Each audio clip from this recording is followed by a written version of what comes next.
কক্সবাজারে সবাই সমুদ্র দেখতে আসে, কিন্তু কক্সবাজার থেকে খুব কাছেই এমন একটা জায়গা আছে যেখানে পাহাড়, সমুদ্র, নদী এক জায়গাতেই পাওয়া যায়। হ্যালো সবাই, আজকে বলছি মিনি বান্দরবন খ্যাত প্যাচার দ্বীপের কথা, যেখানে পাহাড়, নদী আর সমুদ্র এক রোমাঞ্চকর মেলবন্ধন তৈরি করেছে। যতদূর চোখ যায় দেখা যায় দিগন্ত বিস্তৃত মিয়ানমারের পাহাড় আর আঁকাবাঁকা রেজু খাল, সবুজ ধান ক্ষেত আর ছবির মতো সাজানো পাহাড় যেন বিধাতা নিজে হাতে সাজিয়েছেন। কক্সবাজার থেকে মেরিন ড্রাইভ হয়ে 18 কিলোমিটারের পর রেজু খাল ব্রিজ, ঠিক ওখান থেকে পাশের রাস্তা দিয়ে পূর্ব দিকে পাহাড় ছেদ করে বয়ে যাওয়া আঁকাবাঁকা রাস্তা। পাহাড় ছেদ করে একটু ভেতরে গেলেই চোখে পড়বে অনেকগুলো ছোট বড় পাহাড় মিলে তৈরি হওয়া এক দারুণ ল্যান্ডস্কেপ, যা পুরোপুরি উপভোগ করতে হলে আপনাকে পাহাড়ের উপরে উঠতে হবে।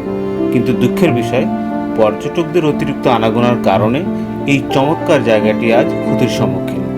তাই প্রশাসন পাহাড়ে ওঠা নিষেধ করেছে। একটু পরে আমরা ড্রোন উড়িয়ে চারিদিকটা দেখে নেব।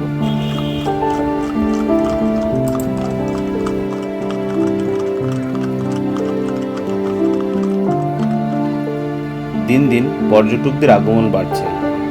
পর্যটকদের অতিরিক্ত আনাগোনা, পাহাড় কেটে বসতি তৈরি এখানকার সৌন্দর্য ধীরে ধীরে ম্লান করে দিচ্ছে।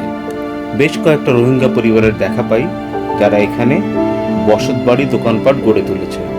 এর বিনিময়ে স্থানীয় নেতাদের এরা ম্যানেজ করে, যেটা কিনা এই সম্ভাবনাময় জায়গাটির জন্য খুবই ঝুঁকিপূর্ণ।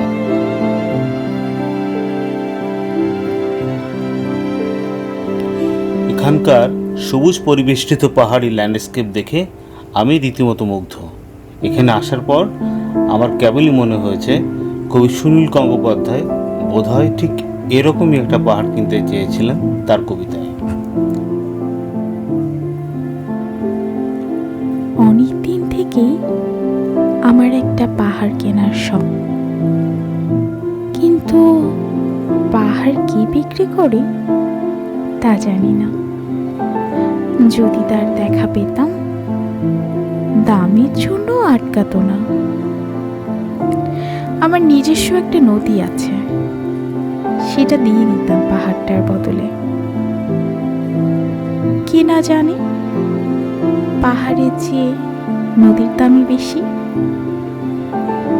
পাহাড় স্থানু, নদী বহমান, তবু আমি নদীর বদলে পাহাড়টাই কিনতাম, কারণ আমি ঠকতে চাই। কবি সুনীল গঙ্গোপাধ্যায় নদীর বিনিময়ে পাহাড় কিনে ঠকতে চেয়েছিলেন। কেন তা জানি না, তবে আমি প্যাচার দ্বীপের পাহাড় আর নদী দুটোকেই একসাথে হৃদয়ে গেঁথে নিয়েছি। এরপরে আমরা যাব রেজু খাল দেখতে, নৌকা ভ্রমণ আর জেলেদের মাছ ধরা দেখতে।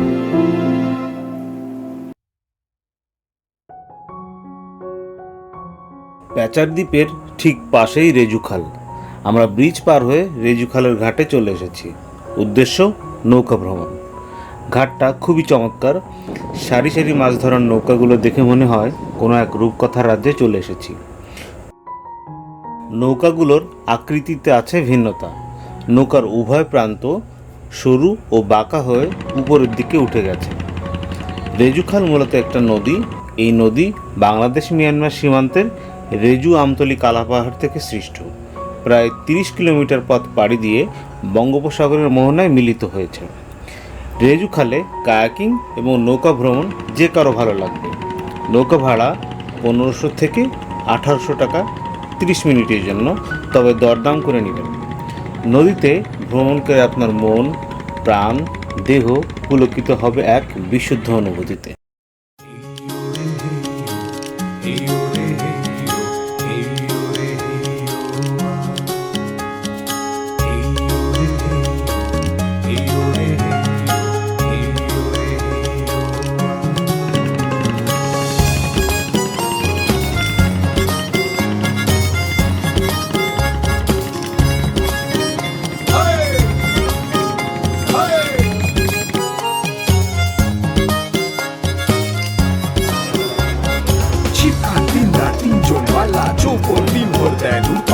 পাড়ময় ঝোপঝাড় জঙ্গল জঞ্জাল জলময় শৈবাল পান্নার টাকশাল কোন চিত্তির ঘর ওই চর জাগছে বন হাঁস চিন্তা শ্যাওলায় ঢাকছে চুপ চুপ ওই রূপ দেয় পান্তটি দেয় রূপ টুক দুর্গম যার বৌটি।